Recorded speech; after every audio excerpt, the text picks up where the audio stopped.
के नाम से जाना जाता है। दरवेश नृत्य बहुत कीमती है। जरा आप थोड़ी हिम्मत बढ़ाकर उस नृत्य में अगर कभी प्रवेश कर पाए और करा पाए हम, क्योंकि वो थोड़ी देर को नहीं चलता, वो 5 घंटे, 6 घंटे, 7 घंटे चलता है। आप उसमें नृत्य करते ही रहते हैं। दरवेश नृत्य में जब आप नृत्य करते हैं तो आप घूमते हैं, नृत्य करते हैं, आप और नृत्य एक हो जाते हैं। अगर यहाँ कोई नर्तकी मौजूद हो तो वो समझ सकती है कि 5 घंटे, 6 घंटे नृत्य का क्या तात्पर्य होता है। इस नृत्य की परंपरा को सूफियों में दरवेश नृत्य बोला जाता है। बहुत लंबा चलता है, धीरे धीरे लगेगा 5 घंटे, 6 घंटे एक फकीर नाचता है, जब तक अपने आप शरीर गिर नहीं जाता। ध्यान रखना, जब तक शरीर अपने आप गिर नहीं जाता वो तब तक नाचता है, नाच जारी रखता है। अपनी तरफ से नाच नहीं रखना, थोड़ी भी बेईमानी नहीं करनी कि आप समझो बस थक गया, अब जरा संभल के बैठ जाओ। वो संभलना ही है कि तुम वहां तक नहीं पहुंचे जिस प्रयोग को वो नृत्य कराना चाहता था। तुम थोड़ी देर के लिए रुक गए तो समझ जाओ तुमने बेईमानी कर ली। वो नृत्य करते ही जाना है, करते ही जाना है, करते ही जाना है। एक पल आएगा जब तुम्हारी सारी इंद्रियां शिथिल हो जाएंगी, जब तुम्हें किसी भी प्रकार का बल नहीं रहेगा, किसी भी प्रकार का सामर्थ्य नहीं रहेगा, किसी भी प्रकार का जो ऊर्जा है वो पूरे शरीर से सारी इंद्रियां खींच लेंगी। उस पल, उस क्षण जब तुम अपने आप को संभाल न सकते हो, केवल शरीर गिर रहा हो, उस क्षण साक्षी भाव अचानक जागृत हो जाता है। तुम बस नृत्य करते करते जब लगे अब सामर्थ्य भी नहीं संभलने का, अब रोकने का भी सामर्थ्य नहीं, जैसे ही इंद्रियां शिथिल होकर गिरती हैं। ये सूफियों का एक बहुत बड़ा एक्सपेरिमेंट है, भीतर के साक्षी भाव को जगाना। क्योंकि जब तक इंद्रियां तुम्हारी एग्जॉस्ट ना हो जाए, इंद्रियां बिल्कुल किसी काम की न रह जाएं, तुम उन इंद्रियों को पूरा इस्तेमाल कर कर थका दो, तब तुम साक्षी को जागृत कर पाते हो भीतर। दैट इज द पॉइंट वह साक्षी भाव जागृत होता है। कोई इंद्रिय सक्रिय नहीं रह जाती, द्वार बंद हो जाते हैं, सेतु टूट जाता है। जो भीतर बाहर का सेतु है वो टूट गया। जिस पल, जिस व्यक्ति ने उस सेतु को तोड़ दिया, साक्षी भाव जागृत हो जाता है। जैसे ही साक्षी भाव जागृत होगा, तुम देखोगे इंद्रियां शिथिल पड़ी हैं, भीतर जाने का मार्ग अवरुद्ध नहीं हुआ, आप भीतर प्रवेश कर सकते हैं। सारा ध्यान भारत में जितना सनातन परिप्रेक्ष्य है, जिसमें जितना भी डिस्कशन किया, वो सारा ध्यान केवल एक ही बात पर है कि आपको कितना थका दिया जाए, आप कितने थक जाएं। I am talking about absolute tiredness. हम इतना थका ही नहीं पाते जिसको हम कहें कि हमारे जीवन में एब्सोल्यूट टायर्डनेस आ गई है। शरीर मुर्दा जैसा हो जाए, शरीर मृत ही हो जाए, प्राण सूख ही जाए, उस क्षण में इंद्रियां बंद हो जाती हैं, अंतर आत्मा की झलक प्रारंभ हो जाती है। ये आपको कर कर देखना है। अब एक सबसे बड़ी बात है, और जब झलक मिलने लगे फिर कठिनाई नहीं है।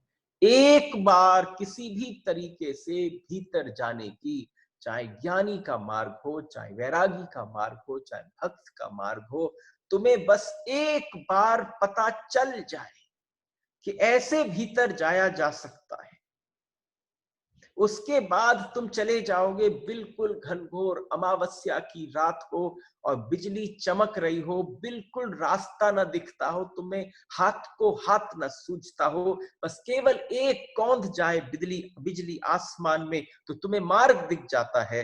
बस जैसे ही वो मार्ग दिख गया, वही मार्ग है तुम्हें, जब तुम्हारी इंद्रियां शिथिल हो जाती है तुम्हें दिख जाता है। ये यम नचिकेत को कह रहा है, केवल एक बार आभास मात्र हो जाए। मैंने आपसे कल कहा 60 वर्ष की अवस्था हो गई आपकी, कितनी देर का होश आया कि अगर उसे नापोगे भी तो वो 5 मिनट से ज्यादा नहीं हो सकता, क्योंकि मृत्यु के निकट आते ही तुम्हारा होश जागृत होता है और तुम मृत्यु को कोसों दूर रखते हो। मृत्यु को कहते हो वो आसपास तक न भटके। इस पल, इस क्षण आप समझो, आज मैंने आपसे कहा ये जो आप श्रवण करो, धीरे धीरे प्रैक्टिस करो कि आपकी कर्णेंद्रियां, कान की इंद्रियां केवल इस समय कंडीशनड हो जाएं कि जो आप सुन रहे हो उसी को पी रहे हो। That is exactly what you are taking in. क्योंकि जैसे ही मैं थोड़ी देर बाद ध्यान में प्रवेश करूंगा, एक बात मुझसे जो सुन रहे हैं, श्रवण करने वाले, उन्होंने मुझसे पूछा कि इतनी दिन हो गए लेकिन जो बातें नचिकेत ने यम से कही, नचिकेत तैयारी कर रहा था, यम तैयारी कर रहा था नचिकेत। नचिकेत को तैयार करते करते जो समय लगा, जो वार्तालाप हुआ, हमारे को लगता है बहुत है, वहां नचिकेत की तैयारी हो रखी थी। आप समझना, ये तैयारी साक्षात्कार करने के लिए बहुत आवश्यक है, एक दिन नहीं कुदाया जा सकता। ये सारे ध्यान के प्रयोग जो हैं, जितनी डिस्कशंस हुई परमात्मा के चारों तरफ, लेकिन जब आप परिक्रमा कर कर आपको किसी गुरु ने हाथ पकड़ा और हाथ पकड़कर कहा चलो आज अंदर चलते हैं, इस पल अंदर चलते हैं, जैसे ही हाथ पकड़कर अंदर लेकर जाने लगे, वो ध्यान का प्रयोग है। चाहे कोई तुम्हें अपने साथ मंदिर ले जाए, चाहे कोई तुम्हें साक्षात भगवान का दर्शन कराए, भगवान का दर्शन और अंदर के भीतर आपके आत्म तत्व अंतःकरण का दर्शन एक ही बात है। It's one and the same thing. तो सारे ध्यान का मौलिक रूप से जो प्रयोग है वो केवल आपको थकाने का है, ताकि इंद्रियां थक कर बैठ जाए। एक रास्ता है जबरदस्ती बिठाने का। आज ध्यान रखना, कोशिश भी मत करना कि आज अगर आपको कोई जबरदस्ती बिठाए तो आप बैठो। आप एक छोटे से बच्चे से कहते हो शांत बैठो, जैसे ही आप उस छोटे से बालक से कहते हो शांत बैठो, तो उसकी सारी ऊर्जा, उसका सारा चैतन्य जबरदस्ती बिल्कुल इठा हुआ शांत बैठने की कोशिश करता है, लेकिन वो शांति का अनुभव नहीं हो पाता।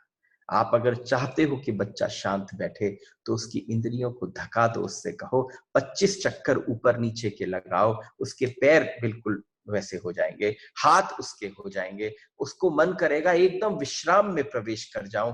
अपनी भी इंद्रियों को धका दो, अपनी भी इंद्रियों को थका दो। जैसे ही इंद्रियां थक कर शांत होंगी, आपके अंदर जो बात है वो विश्राम में जागृत होने लगेगी, वो एकदम बाहर प्रकट होने लगेगी। इसलिए ये बहुत आवश्यक है। मैंने बड़े इंपॉर्टेंट आज नोट्स तैयार किए हैं कि आप सबसे ये कह सकूं कि कैसे करना है। How to relax your senses is just to exhaust them. आप बहुत एग्जॉस्ट हो जाते हैं दिन में तो आपको नींद बहुत अच्छी आती है। जिनको नींद नहीं आती वो एग्जॉस्ट नहीं हो पाते। देखो, हजारों वर्ष पहले हमारे गौतम बुद्ध बोल गए कि मेरुदंड में बैठो, सीधे बैठो, आंखें बंद करो, विचारों को शांत करो, ध्यान लग जाएगा। आज वो ध्यान चला गया हमारे बीच में से। हम बैठते हैं तो भी हमें पता नहीं चलता। आज हम कह जा रहे हैं कि अपने शैया पर लेटो, अपने सर को तकिए पे रखो, आंख बंद करो। जैसे ही आपसे कहा जाए आंख बंद करो, आपको निद्रा आ जाएगी। आपकी निद्रा जा रही है। पहले इस पृथ्वी पर से ध्यान गया था, अब इस पृथ्वी पर से निद्रा जा रही है। पहले ये पृथ्वी आधी नास्तिक हो चुकी थी, जिस दिन निद्रा चली जाएगी उस दिन ये पृथ्वी पूरी नास्तिक हो जाएगी। अंतर है, अंतर है। आपसे इसीलिए मैंने कहा आपका प्रत्येक पल, पूरा दिवस इस प्रकार से अवश्य बीते कि आप अपने आप को एग्जॉस्ट कर पाओ। आपके पास तो एक फैसिलिटी है, एक बड़ा सुंदर सूत्र है, पराचह कामानुनयन्ति बालस्ते मृत्योर्यन्ति विततस्य पाशाम् अथ धीरामृतत्व विदित्वा ध्रुवं ध्रुवेष्विनः प्रार्थयन्ते। जो बाल बुद्धि वाले बाह्य भोगों का अनुसरण करते हैं, सूत्र है। आज के सूत्र भी, आज के ये श्लोक भी और इनकी ये जो अर्थ है वो भी बहुत इंपॉर्टेंट है। देखो, मैंने कभी इतना स्ट्रेस नहीं किया क्योंकि आज मैं प्रथम बार इन 22 दिवस में आपको अंतर की यात्रा कराने वाला हूं।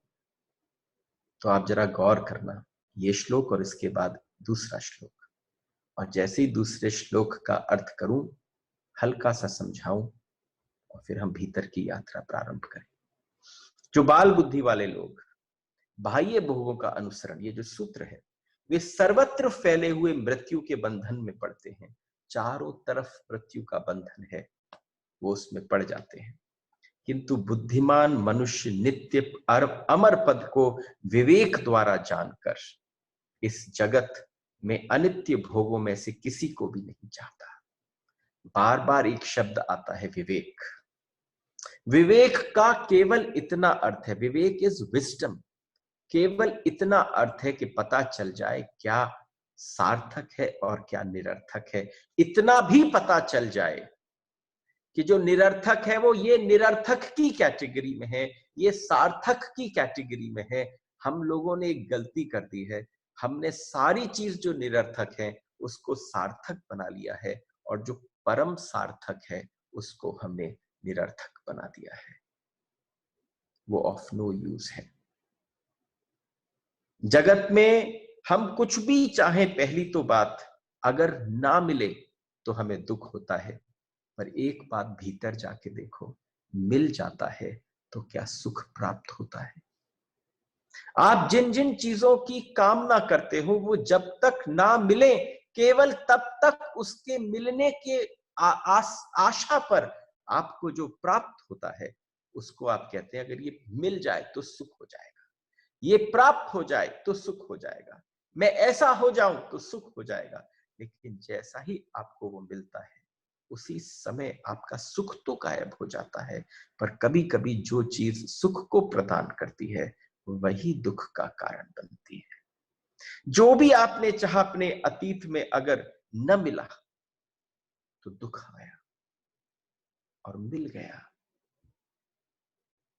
गौर से देखो क्या सुख मिला। सिर्फ आभास है, आभास और रियलिटी। आप जिसको सोचते हो मिलने के बाद कुछ होगा, उसके बाद कुछ नहीं होता। आदमी जहां है वहां दुखी है, जहां पर भी है। और आप आश्चर्य करेंगे कि इस जगत में जो मौलिक पदार्थ है, सुख और दुख में, अगर ये बोला जाए कि मौलिकता किसमें है, केवल दुख में मौलिकता है। दुख में बहुत गंभीरता है, दुख में बहुत गहराई है। क्यों? क्योंकि आप जैसे ही समझ, पहले भी दुखी था, मिल नहीं रही, और उसके बाद जब मिल जाती है आभास होता है, पर उसके पश्चात पुनः दुख प्रारंभ हो जाता है। क्यों? तब तक तुम्हारी आंख किसी और चीज पर पहुंच जाती है। You desire something more. आपने कभी कोई आदमी सुखी देखा है? कोई आदमी ऐसा सुखी देखा है? जो व्यक्ति, देखो यमराज कह रहा है नचिकेत से इसको श्रवण करना। यमराज कह रहे हैं नचिकेत से, तुमने कोई व्यक्ति सुखी देखा है? हैव यू सीन एनीबडी जो सुखी है?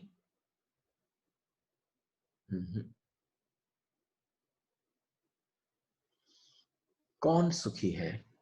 जो जहां है, जिस स्थान पर है, वो वहां सुखी है। जो ये अनुभव कर ले, मैं जहां हूं वहां सुखी हूं,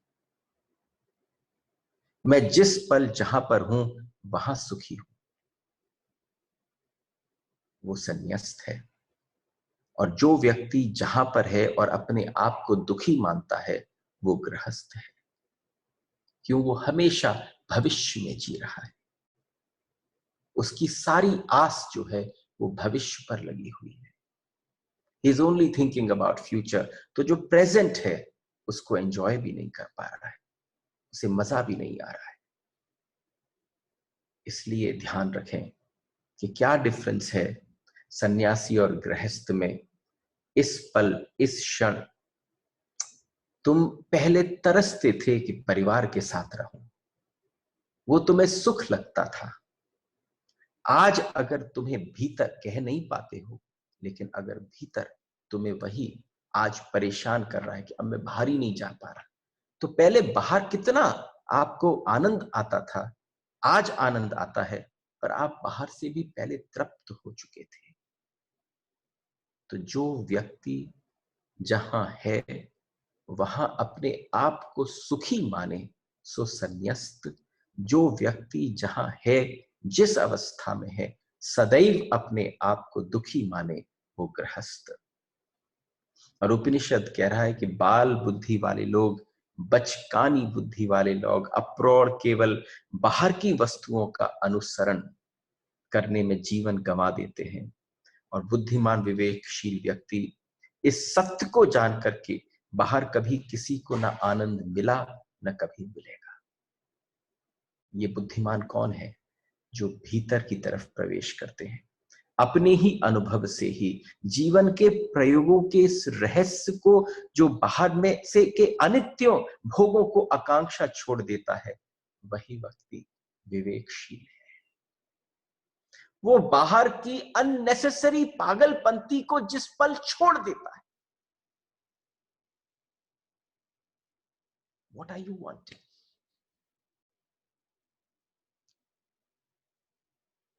एक बार गौर करो, तुम वास्तव में सुखी हो कि वास्तव में दुखी हो? तुम्हें इसी पल, इस क्षण हो जाएगा। और इससे बढ़िया समय कोरोना वायरस कोविड-19 से अच्छा समय कोई नहीं। तुम आज से धारणा धारण कर लो, मैं जहां हूं, जिस अवस्था पर हूं, सुखी ही रहने वाला हूं, सुख में ही मेरे व्याप्त होने वाला हूं। मैं उसी पल को किसी भी तरह से ऊर्जा, किसी भी तरह से एक ऐसी सतत कोशिश करूंगा कि मैं उसी पल पर, क्योंकि पहले चेष्टा होगी फिर वो स्वभाव बनेगा। तो बाहर की वस्तुओं को, दो प्रकार के लोग हैं। एक जो व्यक्ति बाहर की वस्तुओं को छोड़ने में लग जाता है, और एक जो पकड़ने में लग जाता है। आप समझना, आप बहुत सारे साधुओं से मिलते हैं। कोई साधु कहते हैं कि मैं स्त्री स्पर्श नहीं करता, कोई कहता है मैं धन को स्पर्श नहीं करता। आपको बताऊं, यम का जब कठोपनिषद सुनते हैं और श्रवण करते हैं, तो आप पाएंगे कि वो दोनों ही बीमार हैं। एक पकड़ना चाहता था, एक छोड़ना चाहता है। दोनों का आधार जो है वो उस वस्तु पर ही केंद्रित है। सारा आकर्षण ही स्त्री में है, सारा आकर्षण ही धन में है। इसलिए पहले पकड़ने की चेष्टा करता था, अब छोड़ने की चेष्टा करता है। लोगों को क्या लगता है, वो बहुत बड़ा त्यागी है, लेकिन गौर से देखो, वो त्यागी नहीं है, अभी भी वही उसका सेंट्रल फोकल पॉइंट है। एक बाईजीत नाम के संत हुए, वो अपने शिष्यों के साथ कहीं जा रहे थे। एक गैया सामने से एक आदमी पकड़ कर लेकर जा रहा था, तो उन्होंने अपने शिष्यों से कहा, कौन बंधा हुआ दिख रहा है? गाय बंधी हुई दिख रही है या आदमी बंधा हुआ दिख रहा है? तो सारे शिष्यों ने देखा, रस्सी बंधी हुई थी गैया के गले में, और एक आदमी उसे पकड़ के कस के खींच रहा था। जैसे ही उसको खींचा तो उसने कहा, ओहो, ये तो साफ साफ बात है कि गैया बंधी हुई है। तो बाईजी दौड़ के गए और एकदम जाके उस रस्सी की उसको बीच में से काट दिया। अब गैया भागी और उसके पीछे पीछे आदमी भागा। जब भागा तो हंसने लगे बाईजीद और बोले, अब पूछो कौन बंधा हुआ है? जो अभी तक बांधा था वो बंधा था, या जो बंधा हुआ था, वो जो मुक्त दिखता था वो बंधा हुआ था? तुम ये स्वयं अपने भीतर देखो, वस्तुओं से तुम बंधे हुए हो या वस्तु तुमसे बंधी हुई? थोड़ी सी अवेकनेस आ जाए तो आप पाएंगे जितना तुमने संग्रहित किया है उस हर वस्तु से तुम बंधे हो। आज तक किसी मकान ने ये ऐलान नहीं किया कि ये मकान कहे कि मैं मालिक हूं। व्यक्ति कहते हैं मैं मालिक हूं। कहीं बोध हो जाए उस मकान को, उस आलीशान बंगले को, और वो हंसकर मुस्कुराने लगे, एकदम हंसे और कहे कि क्या बात है, मैं कैसे मानूं इस बात को? क्योंकि कितने मालिक आए और कितने मालिक चले गए, कितने आने वाले हैं ये कभी नहीं कहा जा सकता। केवल मकान को बोध हो जाए कि मेरा एक मालिक नहीं है, वो हमेशा इस बोध में रहता है। और जो उसमें रहता है, जो उसको खरीद लेता है, वो सोचता है कि ये मेरा है, वो उससे बंध जाता है। लेकिन मकान कभी बंधता नहीं किसी से। तुम बंधते हो मकान से, तुम बंधते हो वस्तुओं से, तुम बंधते हो रिश्तों से, संबंधों से। और जब कोई भागता है आगे, पहले तो तुमने उसे पकड़ रखा है, लेकिन जब वो मुक्त होता है तो तुम्हें भीतर लगता है ओहो, तब तुम्हें पता चलता है बंधन तुम्हारे भीतर था। ये जागृति हो जानी चाहिए। ये अंतःकरण में प्रवेश कराने वाली जागृति। वासना का त्याग, इस बोध का भीतर गहरा हो जाना। वासना ही तो त्यागनी है और कुछ नहीं त्यागना। अगर एक बार तुम्हारी वासना तुम्हें त्यज गई तो आप समझो सारी चीजों से बंधन मुक्त हो गया। अंतःकरण का संबंध ही केवल वासना से है और कुछ नहीं बांधता। तुम सारे शास्त्रों का सार समझ लो, वो तुमसे केवल ये कहेंगे जिन जिन वस्तु, व्यक्ति, संबंध, पदार्थ में तुम बंधे हो, उसमें बंधना केवल इतना है कि तुम्हें लगे कि जैसे ही वो बंधन हो रहा है, तुम गौर से देखना, तुमने एक बार वो वासना देख ली, तुम उस चीज से मुक्त हो जाओगे। मुक्त होने में जो आनंद है वो बंधन में नहीं है। एक तीसरा सूत्र है जो और भी बहुत पाठ है, ये लास्ट श्लोक है आज का, इसके बाद हम ध्यान में प्रवेश करेंगे, पर ये आधारभूत है। जितने लोग आज पहली बार हमारे साथ जुड़े हैं, उन सब से आपसे एक बात कहना चाहता हूं। ये आधार है जो आज आप सुन रहे हैं। आप जब पर्थ पे पर्थ उतारते हैं, मैंने कल एक स्थान पर एक छोटे से वीडियो में बोला, unveil your passions, unveil your greed, unveil your arrogance, unveil your infatuations, unveil your jealousy, unveil your malice. ये पर्थ है, इसके भीतर परमात्मा छुपा है। आप ही अनवेल कर सकते हो। येन रूपम रसम गंधम शब्दान स्पर्शांश्च मैथुनान एतेनैव विजानाति किमत्र परिशिष्यते एतद्वै तत्। अब इस पल के बाद देखो, सूत्र है, सूत्र तो मुझे पता है ना, मैं कहां रुका? एतद्वै तत्। हे नचिकेत, हे मेरे सारे नचिकेत जो यहां बैठे हैं, तुम 22 दिन से जिस बात को सुनने को तत्पर हो, वो यही तो है। तुम्हारे जीवन में आज तक जितने प्रश्न उठे हैं, उन सब प्रश्नों के उत्तर आज इस पल से प्रारंभ हो रहे हैं। अरे नचिकेत, यम कह रहा है नचिकेत से नचिकेत, जिसके विषय में तूने पूछा था, ले तुझे बताता हूं।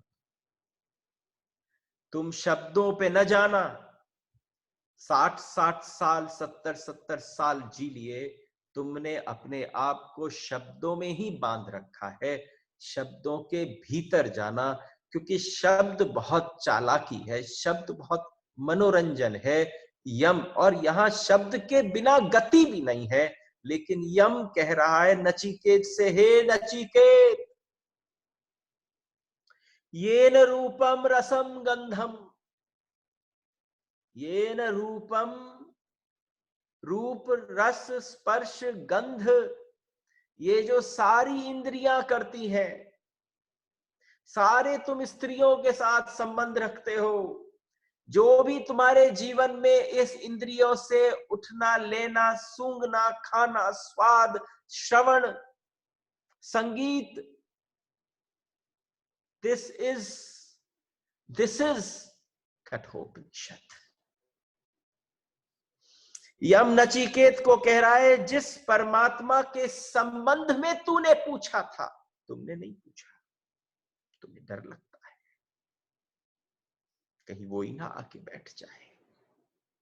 नचिकेत निडर था, उसने पूछा, पर यम से जिस परमात्मा के पूछे तुमने पूछा था, पहली बात वह है, वो यह कह रहा है कि यहां इस जगत में जो भी हम भोग रहे हैं, श्रवण करना, जो भी हम भोग रहे हैं, रस, सौंदर्य, सुख, जिसके कारण भोग रहे हैं, जो मेन कारण है, जो सबके भीतर छिपा है, जिसके बिना कोई घटना घट न पाएगी। तुम जो सूंघते हो पुष्पों को, वो पुष्प के अंदर जो सुगंध आती है, और अंदर तुम्हारे भीतर कोई बैठा कहता है सुगंध बड़ी अच्छी है, तुम्हें पता नहीं, तुम सोचते हो इंद्रियों ने वो सुगंध ली, ना, वो आत्मा ने, वो परमात्मा ने ली, जो तुम्हारे भीतर बैठा है, नहीं तो तुम सुगंध नहीं ले सकते थे। तुमने कुछ पाया और तुम्हारी रसेंद्रियों ने उस रस को ले लिया, सिर्फ चबा लिया, अगर वो भीतर न हो तो तुम्हें उसके रस का आस्वादन का कभी पता न चले।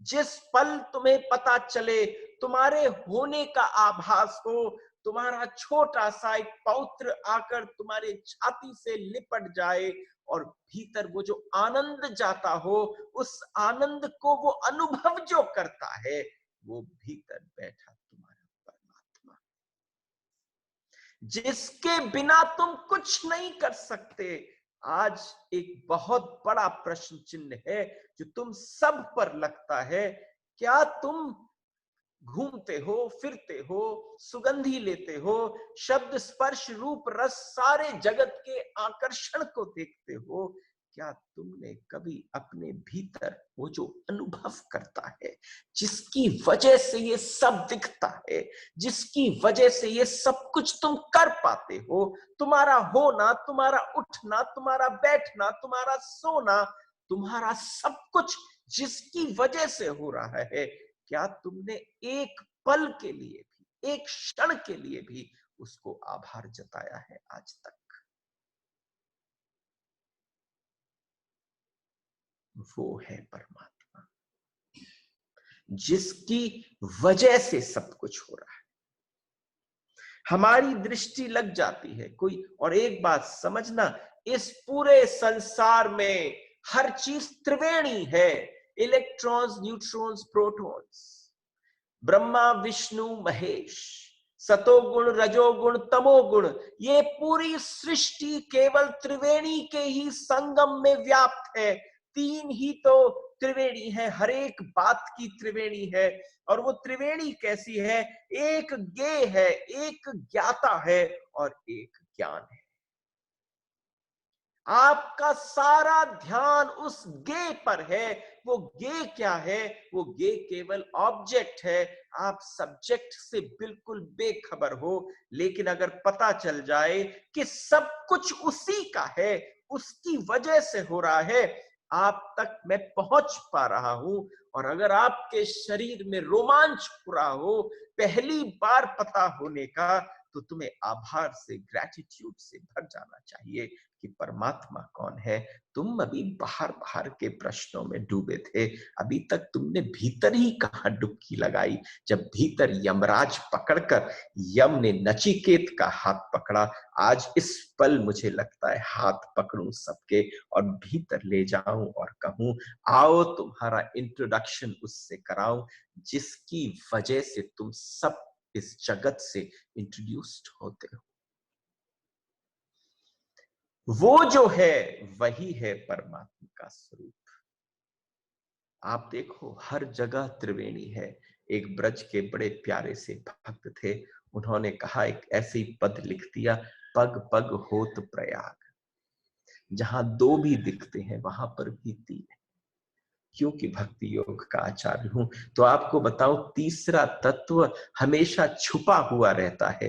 कैसे छिपा रहता है कि जब कहा कि पग पग होत प्रयाग, तो कह रहे थे जहां जहां राधा कृष्ण विचरण करते हैं उनके हर पग धरने पर प्रयाग होता है।